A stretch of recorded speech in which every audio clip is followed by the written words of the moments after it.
thank you, Lord. We glorify your name. Jehovah, we exalt you at this time. Blessed be your holy name. Father, we thank you, Lord, for your goodness and for your mercy. We thank you, Father, for your faithfulness. We thank you, Lord, because all you demand from us is to trust and obey. Blessed be your holy name. Trust and obey, for there's no other way to be happy in Jesus but to trust and obey. Trust and obey, for there's no other way to be happy in Jesus but to trust and obey. Oh yes, trust and obey, for there's no other way to be happy in Jesus but to trust and obey. Thank you, Jesus. Glory to your holy name. In Jesus' name we pray. Somebody say amen. Can I hear amen from the church this afternoon? Amen. Like our brother asked, I don't know whether we need coffee to wake us up. Do we need some coffee? No, don't need. Hallelujah. The Lord God will help us today in the name of Jesus. Follow me to the book of Genesis chapter 22 where we read, where we use for our memory verse. I'm going to read it right quickly. God helping us. Genesis chapter 22, I want to read from verse 1 to 19. Please open your Bible and let's look at this scripture very well. Genesis chapter 22. I'm reading from verse 1. And it came to pass after this thing that God did tempt Abraham and said unto him, Abraham, and he said, Behold, here I am. And he said, Take now thy son, thy only son Isaac, whom thou lovest, and get thee into the land of Moriah, and offer him there for a burnt offering upon one of the mountains which I will tell of thee.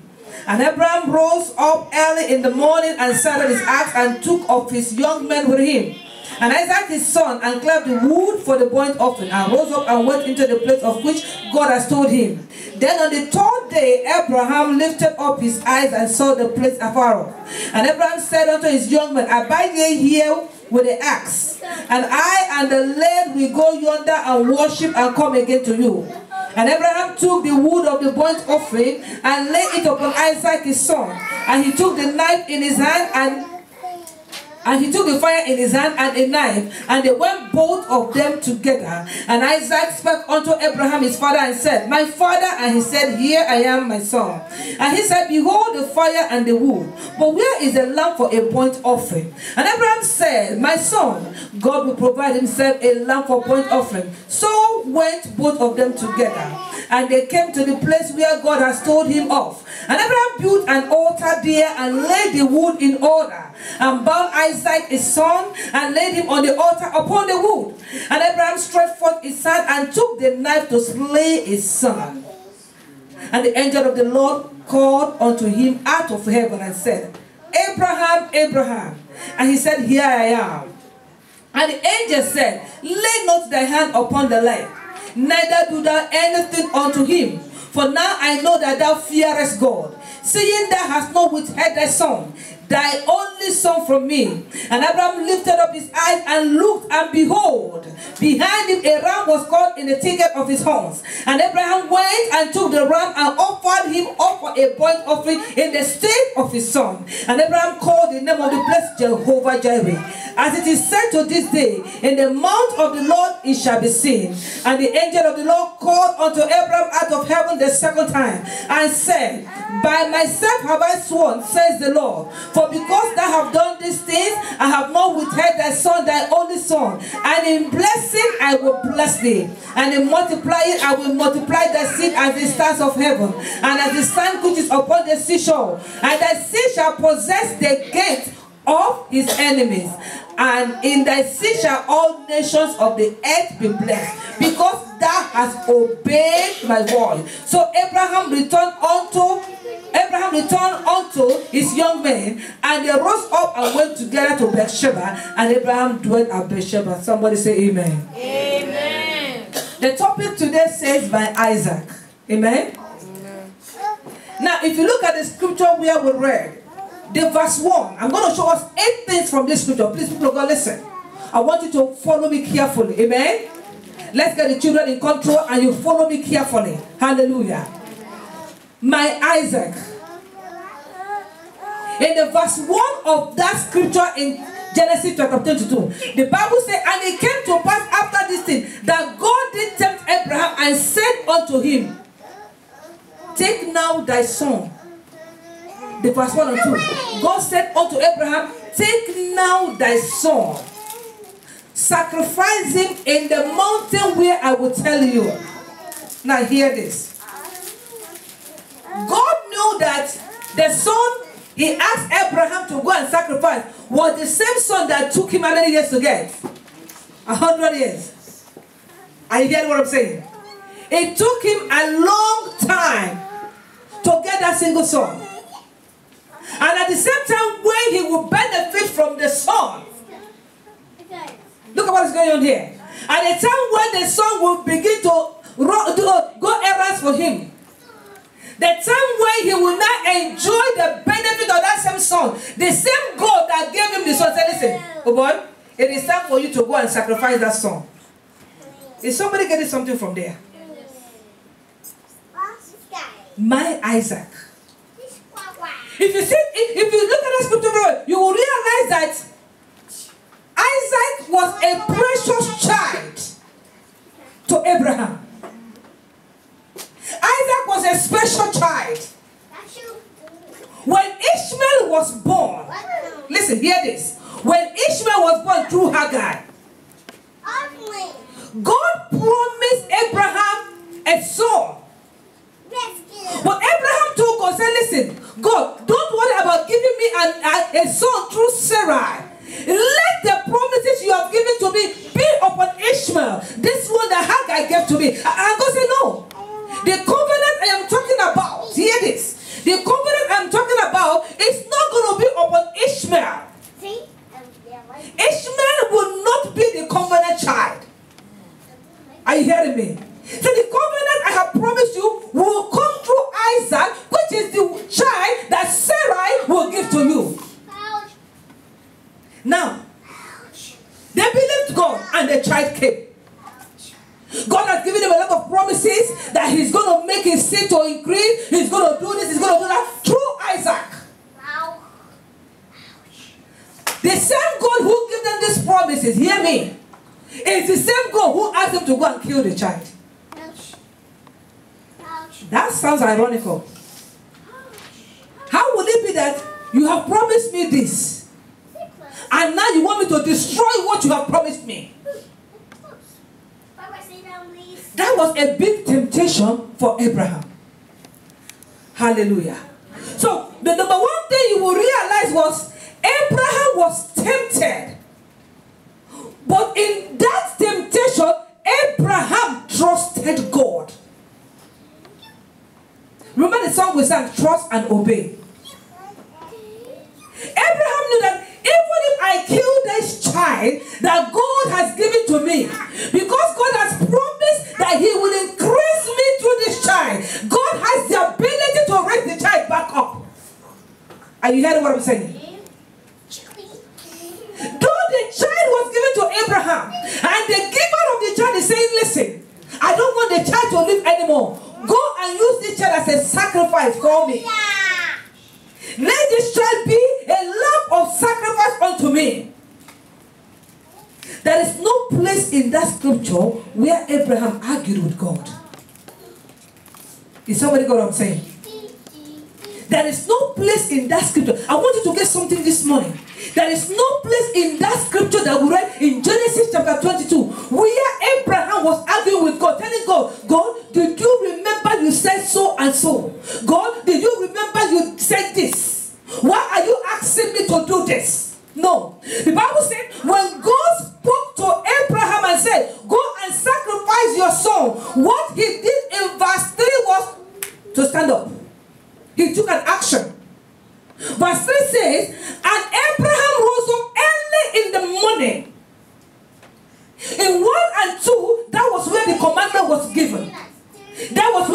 temptation lies. In verse 3, Abraham took a step of faith, not looking back, not asking himself, what am I doing? He knew that his stepping out that morning was going to be the end of Isaac at the end of the day. But he didn't argue. I want you to get something from there. As Christians, people of God, listen. There could be an Isaac that the Lord wants us to lay at the altar. When I'm talking about your Isaac, I mean something that is so precious to you. Of course, every human being will have things that are precious to us. Am I correct? We have things that we cherish so much. We have things that we adore. We have things that are treasured unto us. This was the situation of Isaac, or the position of Isaac in the life of Abraham. Isaac was a precious child. Isaac was a treasure. Isaac was what the Africans would call the only eye. Is somebody got what I'm saying? That was the only child for Abraham and Sarah. But God asked them to sacrifice it. Abraham did not argue with God. Rather, he stepped out. When he stepped out, God was still watching him. Abraham stepping out from where he was has given him a good position in the eyes of God. Abraham stepping out has given him a great trust before God. God is now watching him if he will continue this journey of faith.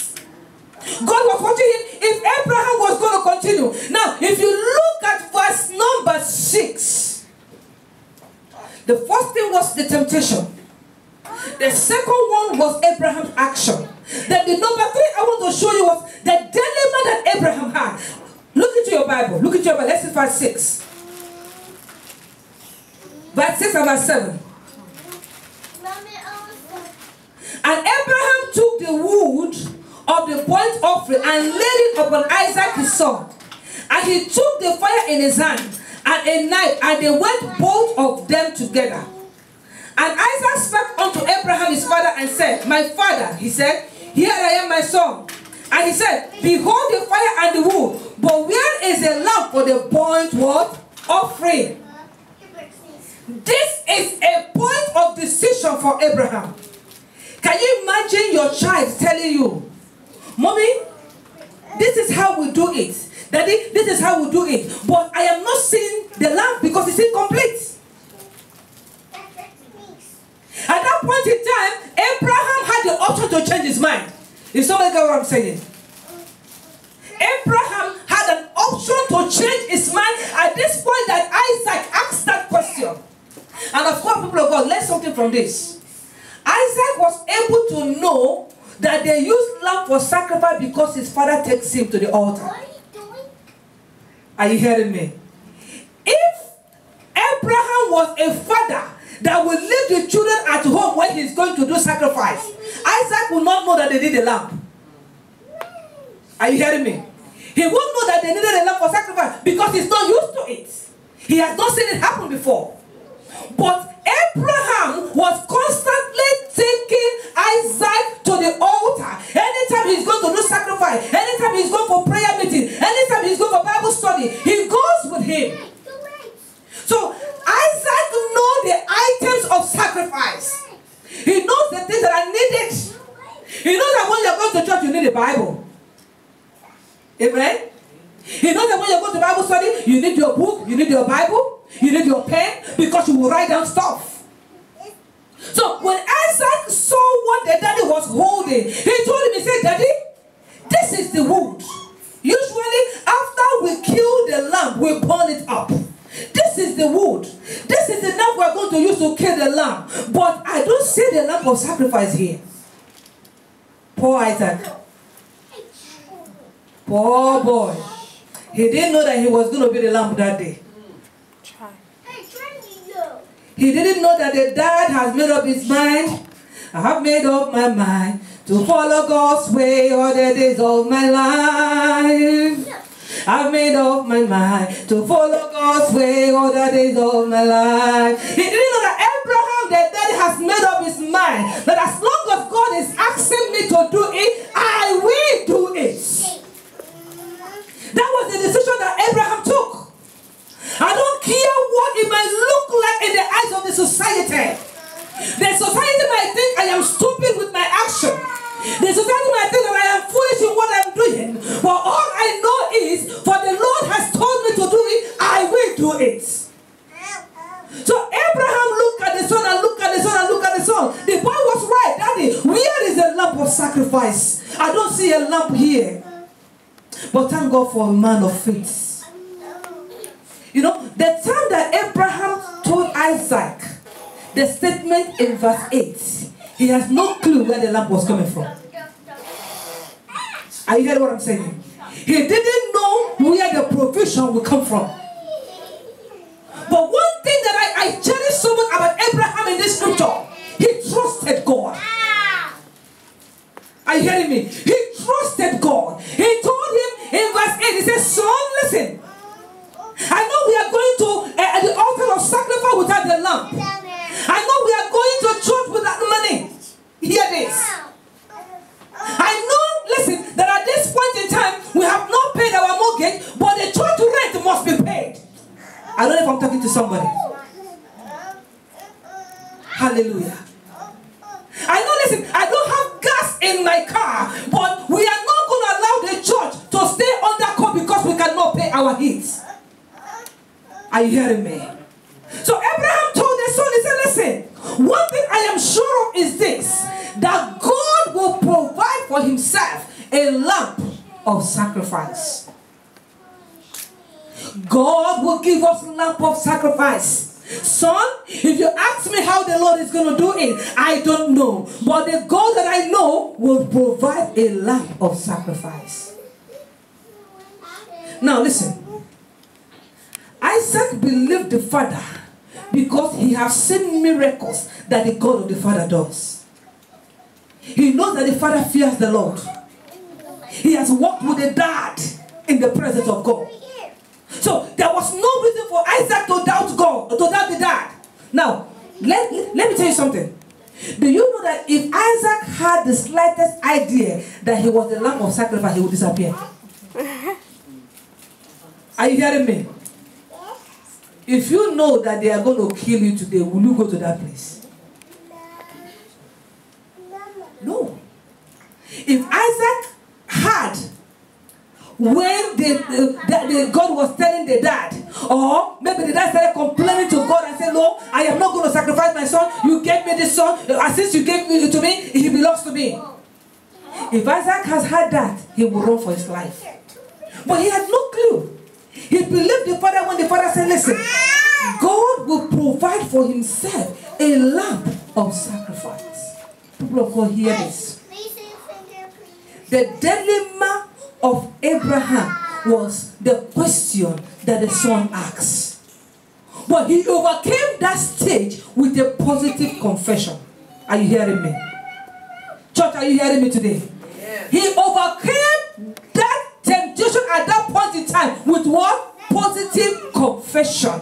He did not allow the question that the son asked to discourage him. Listen, there are some of us that God will be asking us to do something special, and your friends will tell you, don't you think you are stupid? Have you not heard where people are telling you that when you pay your tithe, you are giving it to the pastor? You've heard that before, right? They will tell you, how come that you will get money and 10% you will go and drop it in the church? I've heard this statement. A man was asked by his pastor, said, brother, why don't you pay tithe? He said, tithe paying is for women. It's only women that pay tithes. Are you hearing me? These are the things you hear that can make you, that can discourage you from obeying what God is asking you to do. You're Isaac. So Abraham overcame that situation by confessing positively. Now, if you look at verse 9, look at verse 9. And they came to the place which God had told him.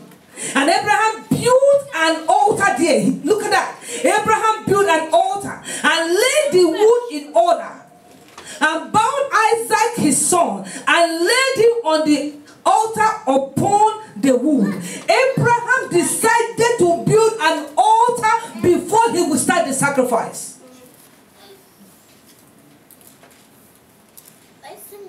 Abraham prepared himself in the place of prayer.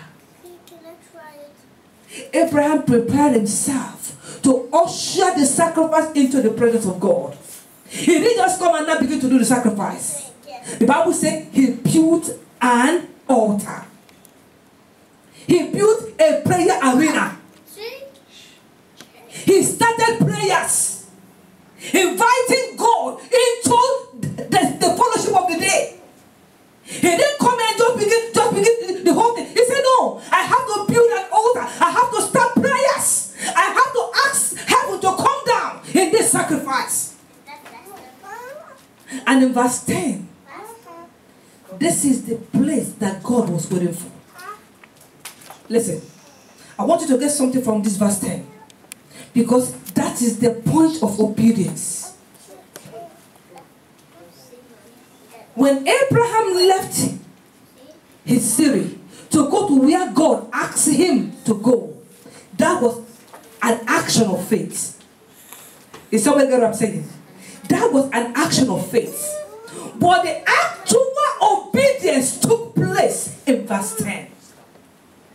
There are people that will start very well, but they don't end well. Is somebody get what I'm saying? But that will not be your portion in the name of Jesus. Amen. Some people start their Christian life very well.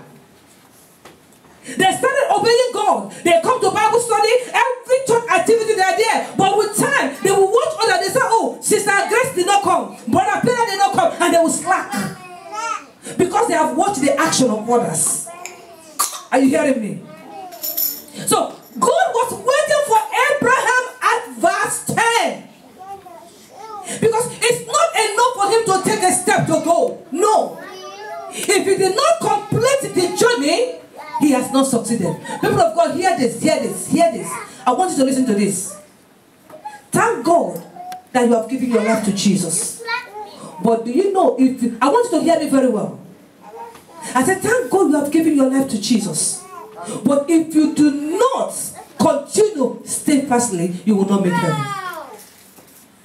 I don't know if I'm making sense to somebody. Because it is only those that endure to the end. Only those that endure to the end that will be saved. Not those that started the journey. It is wonderful to start the journey because it is the beginning. Is somebody what I'm saying? It is wonderful to start the journey. But it is more gracious to end the journey well. So Abraham now got to verse 10. And Abraham stretched forth his hand and took the knife to slay the son. Stop making noise. And that verse 10 was the point of obedience. What is the point of completion? You don't slap me. Was the point that the Lord is waiting for.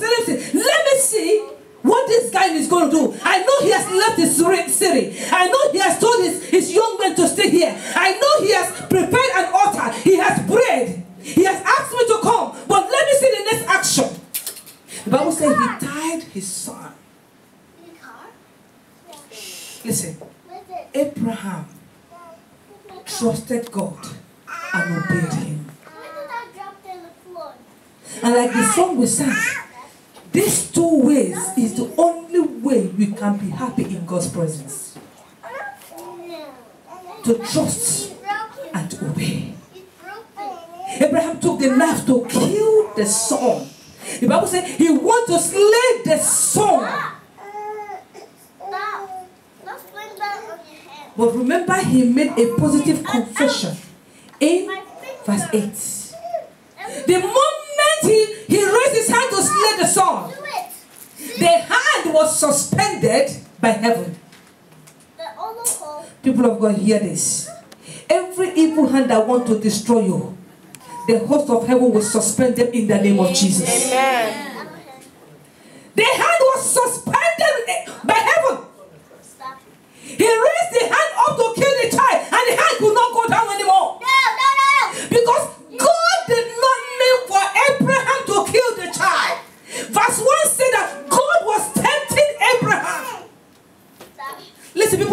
this. The same God that has promised you goodness and mercy will not cut your life short. Is somebody getting what I'm saying? If you say yourself sick, listen, hear this. If you say yourself sick, the Lord just wants you to trust Him. I don't know if I'm making sense to somebody today. You're Isaac. People of God, what is that thing that you are holding graciously, treacherously? You are holding it very firm, and God wants you to come and drop it because that thing is causing an impediment between you and Him. You're Isaac. Check your life. Your Isaac needs to be dropped at the altar. Your Isaac needs to be sacrificed at the altar. Is God asking you to do anything and it's difficult for you to do? All the Lord is looking for is your obedience. Hallelujah. When Abraham wanted to slay the child, there was what I call divine intervention. Verse 11 says, and the angel of the Lord called unto him out of heaven and said, Abraham, Abraham. He said, here I am. And he said, lay not thy hand upon the lad, neither do thou anything unto him. A call came from heaven automatically, immediately. When the hand was suspended up there, there was a call from heaven. The same heaven that asked him to kill the child. Maribu Shantara. A call came from heaven and said, listen, Abraham, do not harm that child. Can you imagine when God will be telling you, say, you know what? Now I know that you love me. Now I know that you trust me. Now I know that you can that you depend on me. Say, do not lay your hand upon that child, for I have seen that you could not withhold your child from me. I want to ask you a question, church. What are you withholding from God? I'm going to say this over and over and over. Some of us are not giving God our time. Our time is our Isaac. Your time is so precious to you that you cannot spend an hour, 30 minutes for it. Some of us is our money. We find it difficult to give $500 as tithes, $50 as tithes, $20 as tithes. Very difficult. That's our Isaac right there. Some of us is our talents. You are a very good singer. But you don't have time to come for practice. You can't sing. You're Isaac. Some of us, we know how to organize very well. But you are not giving that part of your life to God. You are so engrossed in your job, in your personal activity. You're Isaac. I'm bringing it to you right now. What is that Isaac in your life? What is that thing that you are holding tenaciously?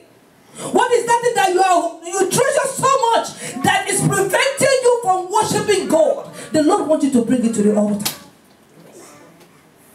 He wants you to drop it at the altar. So after divine intervention, now came what I called the blessing of the Lord, or the result of obedience. The result of obedience. When you obey God, the result is always wonderful. The result is always great. I'm telling you, when you take your time to obey God, you will forever reap the benefits. In verse 15 to 17. And the angel of the Lord called unto Abraham out of heaven the second time. Now, the first time was the intervention when he told him not to kill the child. Now he's calling him the second time and said, by myself have I sworn, says the Lord, for because thou hast done this thing, I have not withheld thy son, thy only son. Now look at 17. He said that in blessing I will bless thee. And in multiplying, I will multiply thy seed as the stars of heaven, and as the sand which is upon the seashore, and thy seed shall possess the gate of his enemies. What a wonderful blessing after obedience. What a wonderful blessing. Listen, what that scripture verse 17 is saying, that in all manner of blessing, whatever blessing you can think of as an individual, as a human being, God is telling Abraham, I will give them to you. Is it long life you need? It's given. Good life is given. Good health is given. Money is given. Possessions is given. Cars, any kind of blessing you can imagine in your brain, in your head, in your heart, you got it. That's what that place is saying. That in blessing, I will bless you. The reason why I am going to bless you is what you did in verse 10. You do not withhold what I gave you. Listen, the money you have is what God has given to you. Your wisdom, your brain, your gift, everything you have is what God has given to you. And the Lord is asking you to worship Him with those that He has given to you, and you are withholding it. Are you hearing me? Because there is nothing you have that is not given to you by God. Nothing. Absolutely nothing. There is nothing you have this day that was not given to you by God. And what God is demanding from us as His children, use the resources I have given to you to worship me. Give me a little bit of it. I don't want all. The little that the Lord is asking of us, people of God, listen. We are withholding it from God. And that is why we are not reaping the blessing that Abraham reaped in this verse 17. God told Abraham, said, listen, because you do not withhold that which I gave to you. I am the one that gave you the money. I am the one that gave you the property. I am the one that gave you the car. Because you did not withhold it from me, and blessing I will bless you. Which means what God is saying, I am going to multiply that which I have given to you previously. I will add to what you have, because I have realized that the more I give you, the more you spend it on me. That was what Abraham got from God. Abraham gave back to God what he has given him, and God said, I will increase you, I will multiply you. And he went further to tell him, say, listen, your seed will be like the stars of heaven. In other words, this one child you gave me, I will make sure that this one child will fill the whole earth. Isn't that wonderful? One child. One child. Out of the seed of this child, the whole earth will be filled of your seed. Hallelujah.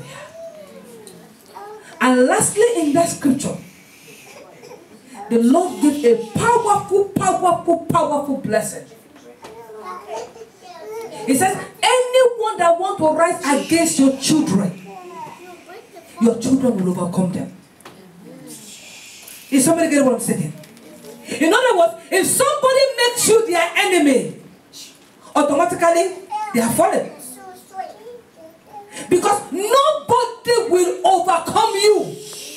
The Bible says that your seed will possess the gate of their enemies. Listen, which means they will go and conquer their enemies and take over their city. That's what God is saying there. All these blessings came because Abraham could not keep back that which God has given him. People of God, I want to submit to you today. What has God given to you that He wants you to give Him back a little? I might not know it. You know what the Lord is asking you to give. Are you giving that to God? Are you giving that to God? What is your Isaac that you need to bring to the altar? My Isaac might not be yours. Your Isaac might not be mine. But people of God, I want you to look deep into your life and see that area, that thing that the Lord wants you to give to Him, which you are not giving Him. I will want you to talk to God. Do like Abraham, that did not argue with God. Do like Abraham that went ahead to obey God. Do like Abraham that took a step of faith. As soon as he had the commandment from God, he left where he was and began to go to the place where the Lord asked him to go. And when he got there in verse 10, he actually did what the Lord expected him to do. What is your Isaac? What is your Isaac? Trust and obey, for there's no other way to be happy in Jesus but to trust and obey. Trust and obey, for there's no other way to be happy in Jesus but to trust and obey. Let's begin to pray, people of God.